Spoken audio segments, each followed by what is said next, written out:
नमस्कार, स्वागत आप सभी का। आप देख रहे हैं इंडिया डेली। मैं हूं आपके साथ गीतू चौहान। बुलेटिन की शुरुआत करते हैं। संसद में आज भी हंगामे के आसार हैं। ये बड़ी खबर आ रही है संसद से जुड़ी हुई, जहां पर आज भी हंगामे के आसार। सरकार और विपक्ष के बीच गतिरोध नहीं टूटा। आज लोकसभा में पेश हो सकता है एफसीआरए बिल। गृहमंत्री अमित शाह पेश कर सकते हैं बिल। एफसीआरए बिल पर बोल सकते हैं अमित शाह। किरेन रिजिजू ने राहुल से मुलाकात कर सहयोग मांगा था। राहुल गांधी चढ़ावा चोरी और गृहमंत्री के बयान पर अड़े हुए हैं। तो आज लोकसभा में फिर से हंगामे की स्थिति बन सकती है। गृहमंत्री अमित शाह पेश कर सकते हैं बिल। एफसीआरए बिल को लेकर चर्चा हो सकती है। तो सरकार और विपक्ष के बीच गतिरोध नहीं टूटा है और आज लोकसभा में पेश होगा एफसीआरए बिल। तो गृहमंत्री अमित शाह पेश कर सकते हैं बिल। एफसीआरए बिल पर बोल सकते हैं अमित शाह। किरेन रिजिजू ने राहुल से मुलाकात कर सहयोग मांगा था। राहुल गांधी चढ़ावा चोरी और गृहमंत्री के बयान पर अड़े हुए हैं। तो एक एक कर कई बिल जो है सरकार का उद्देश्य है जिन्हें पास कराना, और ऐसे में एफसीआरए बिल को लेकर आज पेशकश हो सकती है। इस बिल की चर्चा के लिए विपक्ष से सहयोग भी मांगा है, लेकिन ऐसा लग रहा है कि राहुल गांधी अभी सहयोग नहीं कर रहे हैं, यानी विपक्ष किसी भी तरह से मानता हुआ नजर नहीं आ रहा है। तो सरकार और विपक्ष के बीच गतिरोध नहीं टूटा है। तो ऐसे में आज की कार्रवाई भी हंगामेदार रह सकती है। वहीं समझते हैं कि एफसीआरए बिल आखिर है क्या। एफसीआरए यानी foreign contribution regulation amendment bill, विदेश से मिलने वाले चंदे को नियंत्रित करने वाला एक कानून है और ये तय करता है कि कौन सी संस्था या व्यक्ति विदेशी फंड ले सकता है और उसका उपयोग कैसे होगा। तो ऐसे में एफसीआरए कब आया ये भी हम आपको बता देते हैं। तो देखिए 1976 में जब पहला एफसीआरए कानून लागू हुआ था, उसी वक्त से एफसीआरए का जो प्रचलन है वो शुरू हुआ और ये foreign contribution regulation amendment bill है। तो ऐसे में अगर हम बात करें इस एफसीआरए के होने की, तो 1976 में पहला एफसीआरए कानून लागू हुआ। 2010 में नया एफसीआरए एक्ट लागू हुआ। 2020 में इसमें बड़े संशोधन किए गए। तो 2026 में बजट सत्र में संशोधन विधेयक लाया गया। वहीं 2026 बिल के प्रमुख बदलाव क्या होंगे ये समझिए। एक अथॉरिटी जो है वो नियुक्त होगी। इसके साथ साथ जो एफसीआरए रद्द समाप्त होने पर विदेशी फंड से बनी संपत्तियों की देखरेख करेगी। तो धार्मिक स्थलों से जुड़ी संपत्तियों का धार्मिक स्वरूप बनाए रखना भी होगा। प्राधिकरण के आदेश के खिलाफ जिला न्यायाधीश के पास अपील की जा सकेगी। कुछ मामलों में राज्यों को जांच से पहले केंद्र की मंजूरी लेनी होगी। अधिकतम सजा 5 साल से घटाकर 1 साल करने का प्रस्ताव है। तो ये है एफसीआरए बिल। ऐसे में विदेशी फंडिंग जो होती है, विदेशी से चंदा जो मिलता है, उसको लेकर ये बिल है। इसमें कुछ अमेंडमेंट्स किए जा रहे हैं, कुछ सुधार किए जा रहे हैं और ये माना जाए कि अब जब ये बिल पेश होगा तो किस तरह से संसद की स्थिति रहेगी, एक बार फिर से गतिरोध देखने को मिल सकता है। हमारे साथ चर्चा करने के लिए इस मामले पर मेहमानों का पैनल जुड़ चुका है। तो मृगेंद्र चौधरी जी बीजेपी के नेता अब से कुछ देर के बाद हमारे साथ जुड़ेंगे। डॉक्टर राम पांडे जी प्रवक्ता कांग्रेस के हमारे साथ जुड़े हुए हैं। रुद्र प्रताप सिंह जी जुड़े हुए हैं, पॉलिटिकल एनालिस्ट हैं। आप सभी का बहुत बहुत स्वागत है। तो जिस तरह से एफसीआरए बिल को लेकर लगातार चर्चा बनी हुई है, डॉक्टर राम पांडे जी आपसे हम समझना चाहेंगे, आज जब सदन की शुरुआत होगी तो क्या एफसीआरए बिल जब पेश होगा तो ये माना जाए कि उस पर चर्चा संभव है? जी, हर सब्जेक्ट पर चर्चा होनी चाहिए। एफसीआरए पर भी होनी चाहिए, चंदा चोरी पर भी होनी चाहिए, नीट पेपर लीक पर भी होनी चाहिए, भ्रष्ट धर्मेंद्र प्रधान पर भी होनी चाहिए। और भी पहले कई घटनाएं हो चुकी हैं जिन पर चर्चा संसद में नहीं की जाती है। तो संसद तो होती इसलिए है कि हर विषय पर उस पर चर्चा होनी चाहिए। अब देखिए राम मंदिर में कितनी बड़ी चोरी हुई है।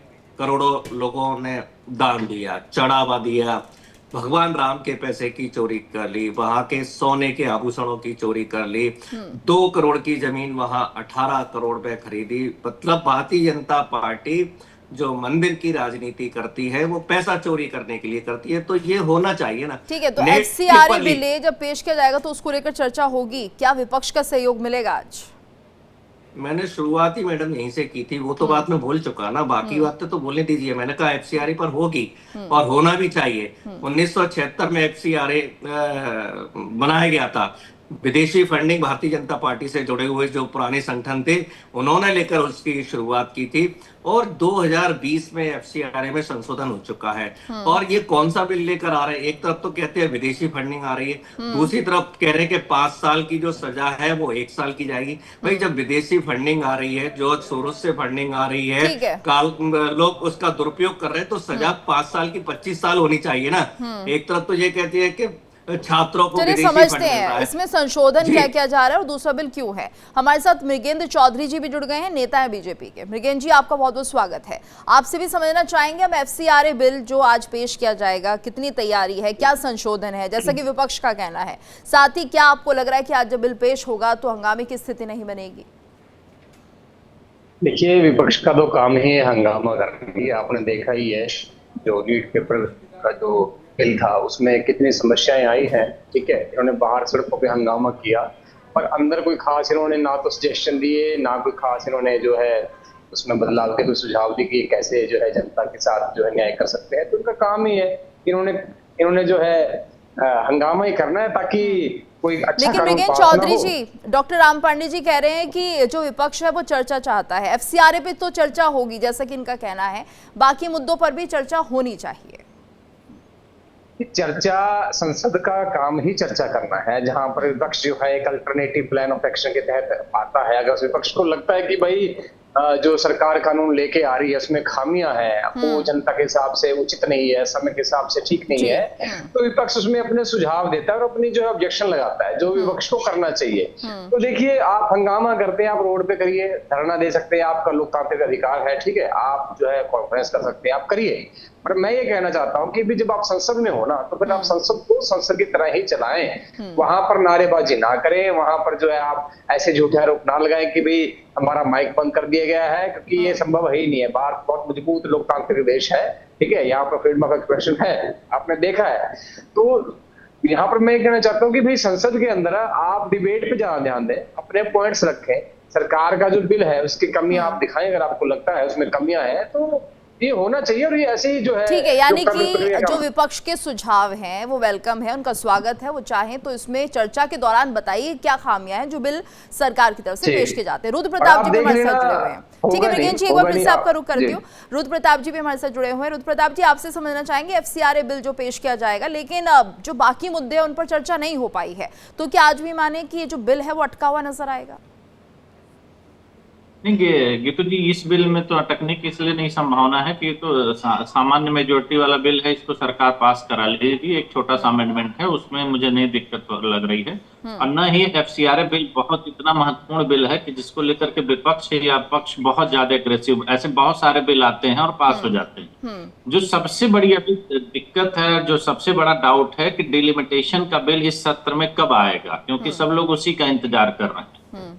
क्योंकि ये अंतिम प्रयास है सरकार की तरफ से कि अगर अभी ये डिलिमिटेशन का बिल जो पिछली सत्र में आया था, अगर इस बार नहीं आया तो डिलिमिटेशन 29 में लागू नहीं किया जा सकता है। तो ये जो प्रयास है सरकार का वो महत्वपूर्ण होगा, क्योंकि जैसे देखिए मैंने क्या कहा कि छोटे छोटे ऐसे बहुत सारे बिल होते हैं, हर सत्र में आते हैं और वो सरकार पास करा लेती है, क्योंकि वो सामान्य मेजोरिटी से होती है कि जिसके पास 50+ होंगे वो बिल पास करा ले जाएगा और सरकार दोनों जगह कंफर्टेबल है। हाँ, ये है कि चर्चा की, जैसे अभी कांग्रेस के प्रवक्ता ये बात सही कह रहे थे कि अगर हम विदेशी फंडिंग को लेकर के गंभीर हैं तो उसकी सजा को कम न करके हमको बढ़ानी चाहिए। कारण क्या है कि अगर 1 साल की सजा होगी तो ऐसे बहुत सारे मामलों में लोगों को फर्क ही नहीं पड़ता है। तो इस बिल को मजबूत करना या और सशक्त करना, ये मुझे नहीं लग रहा है कि किसी तरफ से लगेगा कि अगर उसकी सजा का प्रावधान को कम किया जाता है तो इससे महत्वपूर्ण ज्यादा ये नहीं होता है, क्योंकि बहुत लंबे समय से चली आ रही प्रक्रिया है। एफसीआरए के कुछ सर्टिफिकेशन तो बहुत होते हैं और ज्यादा बड़ा लगभग कोई सारे संशोधन नहीं हो रहा है, छोटे मोटे बदलाव है और इसके लिए आप कह रहे हैं कि विपक्ष का सहयोग मिल जाएगा। मृगेंद्र चौधरी जी, एक सवाल उठ रहा है यहाँ पर, सजा को लेकर कहा जा रहा है कि 5 साल की सजा को 1 साल की क्यों कर दिया गया है, यानी इस बिल को स्ट्रांग नहीं बनाया जा रहा है, इसे और मजबूती नहीं दी जा रही है, बल्कि इसमें कह सकते हैं कि एक तरह से थोड़ा लचीलापन दे दिया है। क्या आप इससे सहमत है? अनम्यूट कर लीजिएगा, अनम्यूट कर लीजिए। हाँ जी, हाँ बारी है, बोलिए।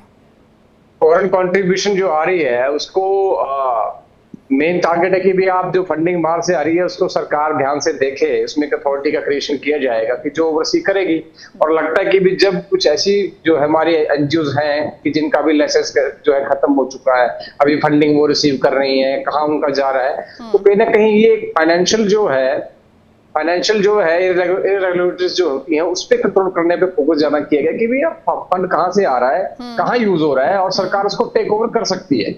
तो ये पैसा कहाँ से आ रहा है, कहाँ जा रहा है, कैसे इसको, अब उसमें देखिए अगर आप गवर्नमेंट को लगता है कि भाई कुछ रेलिवेंट प्रोविजन और भी है कानून की, इसमें फ्रॉड है, चीटिंग है, ठीक है ना, मिसयूज ऑफ फंड्स है, ठीक है, और इलीगल जो है फंडिंग आती है, उसमें बहुत से हमारे पास कानून है, तो उनकी जो है धाराएं जो है लागू की जाएंगी। थोड़ी ना कि भाई एक ही धारा आप लागू कर सकते हो, बहुत से कानून हमारे पास, जब चीजें सामने आएंगी तो बहुत कुछ किया जा सकता है इसमें। तो ऐसा नहीं है, ओवरऑल जो है। बिल्कुल। और मृगेंद्र चौधरी जी, अभी बहुत से ऐसे धरने प्रदर्शन हुए, बहुत सी ऐसी बातें, बहुत से ऐसे कह सकते हैं विपक्ष की तरफ से भी, विपक्ष को लेकर भी आरोप लगाए गए हैं कि उन्हें विदेशों से फंडिंग मिलती है, उन्हें दुश्मन देशों से फंडिंग मिलती है। तो ऐसे में अगर इसमें सजा को और ज्यादा कड़ा नहीं किया जाएगा तो आपको लग रहा है कि ऐसी चीजें रुक पाएंगी? नहीं, सजा तो कड़ा किया जाएगा ही। अभी आप देखिए एक बात, ये एक बिल इंट्रोड्यूस हुआ ही है, अभी आप डिबेट होनी भी है, बिल कहीं पास थोड़ी ना हो गया।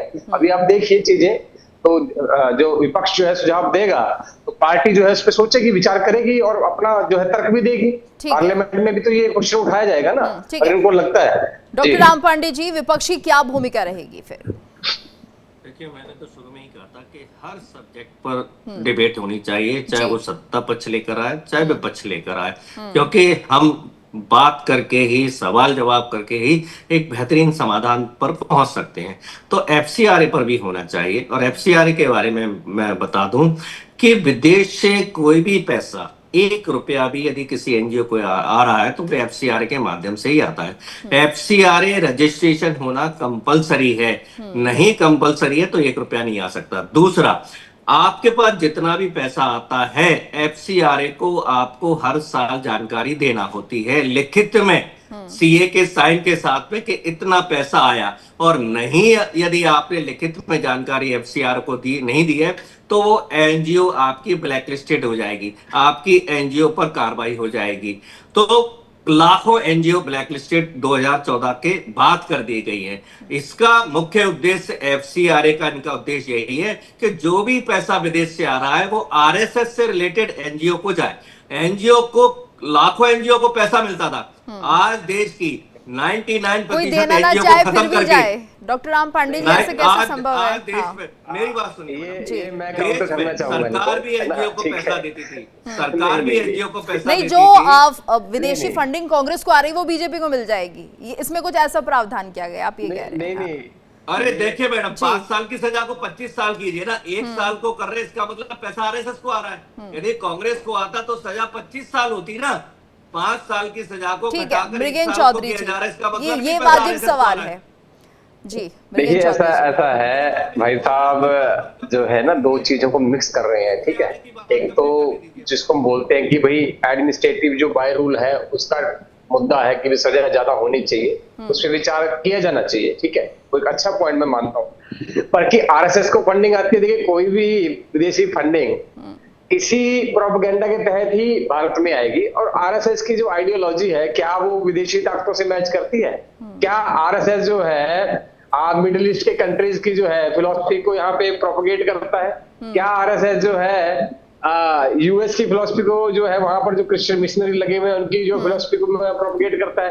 तो ये तो अनर्गल बात इन्होंने बोली, कोई सिर पैर इसका है नहीं है। कोई भी विदेशी ताकत फंड वहां पर जो है अपने डालती है जहां पर उसका जो है ऑब्जेक्टिव, चाहे वो उसका पॉलिटिकल ऑब्जेक्टिव हो, चाहे उसका वो रिलीजियस ऑब्जेक्टिव हो, वो फुलफिल होता हो। तो किसी भी तरीके से आरएसएस जो है वो किसी भी कंट्री के पॉलिटिकल और जो है रिलीजियस मोटिव के साथ जो है मैच करता ही नहीं है। आरएसएस तो एक जी बिल्कुल देशव्यापी संस्था है। ठीक है डॉक्टर राम पांडे जी, आपको ऐसा लग रहा है आरएसएस की जो विचारधारा है उससे बाहरी यानी विदेश फंडिंग मिलेगी या मिलती होगी? जस्टिफाई कराइए इनसे। राम पांडे जी,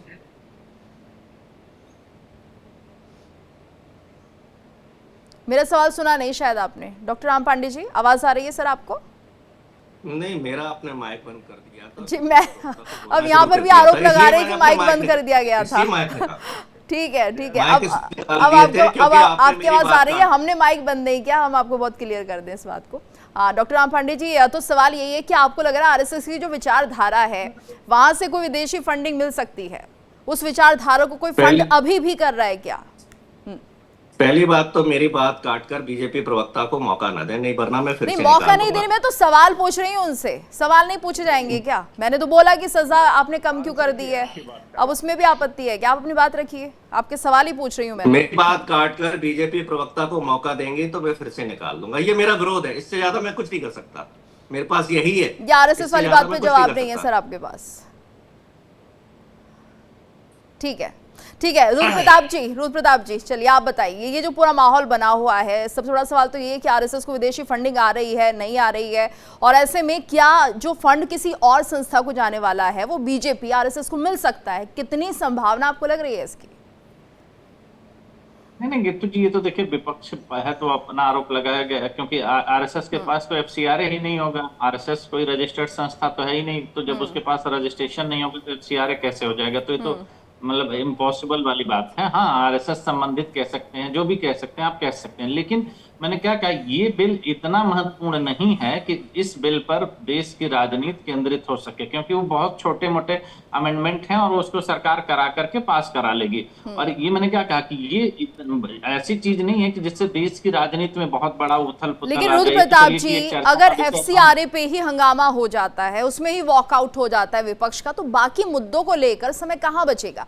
या तो आप सहमत हैं तो इस तरह के जो बिल है उन्हें पास करा दीजिए जल्द से जल्द, और फिर बाकी मुद्दों के लिए स्पेस दीजिए, टाइम दीजिए। हाँ। इस बिल पर विपक्ष को ना हंगामा करने की जरूरत है, अपने पक्ष रखने की बात है, वो अलग बात है। मैंने क्या कहा कि ये इतना महत्वपूर्ण बिल नहीं है कि जिसके हंगामा से संसद का आप सत्र। हाँ, जो आप बात कह रहे हैं उसकी बात मैं मान रहा हूँ कि आप अलग अलग मुद्दों पर जो आप अपनी बात रखना चाहते हैं कि इन मुद्दों पर भी चर्चा होनी चाहिए, ये सारी चीजें होनी चाहिए, क्योंकि ऐसे जो छोटे अमेंडमेंट के बिल होते हैं वो हर सत्र में 5, 7, 10 बिल पास होते हैं, लोगों को चर्चा में भी नहीं पता चलता कि ऐसे अमेंडमेंट कौन कौन से हुए। उसी तरह से एफसीआरए। लेकिन जो और महत्वपूर्ण, मैंने क्या कहा कि जो सबसे ज्यादा जिसको इंतजार कर रहा है, या विपक्ष कह लीजिए, देश कह लीजिए, या सरकार जिसकी प्लानिंग में है, वो है डिलिमिटेशन का बिल, क्योंकि डिलिमिटेशन का बिल पास कराने का सरकार के पास ये अंतिम अवसर है। अगर इस सत्र में डिलिमिटेशन बिल नहीं पास हुआ तो 29 में महिला आरक्षण बिल नहीं लागू किया जा सकता, ये कंफर्म हो जाएगा,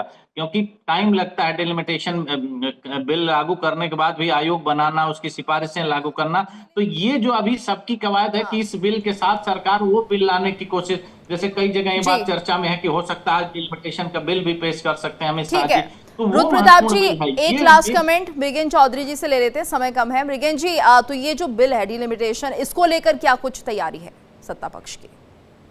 डिलिमिटेशन जो है एक ऐसी एक्सरसाइज है जो टाइम टू टाइम जो हमें करनी पड़ती है, क्योंकि हमारे देश के अंदर जो वोट का अधिकार है वो संख्या के, उसमें आप कॉन्स्टिट्यूएंसी जो है वो संख्या के आधार पर जो है। मृगेन जी, बहुत जल्दी से, क्या इस सत्र में पास हो पाएगा? ये सरकार तो पूरी तरह से चाहेगी कि वो पास हो, अब विपक्ष साथ ना दे, ठीक है, समय इतना ही है, तो उम्मीद करते हैं कि आज संसद में स्थिति थोड़ी शांतिपूर्ण रहे, मुद्दे उठाए जाए, सत्ता पक्ष से सवाल पूछे जाए, लेकिन वॉकआउट से बचा जाए। धन्यवाद आप सभी का हमारे साथ इस चर्चा में जुड़ने के लिए। और इसी के साथ हमारी इस खास पेशकश में इतना ही। वक्त चला एक ब्रेक का, ब्रेक के बाद खबरें लगातार जारी है।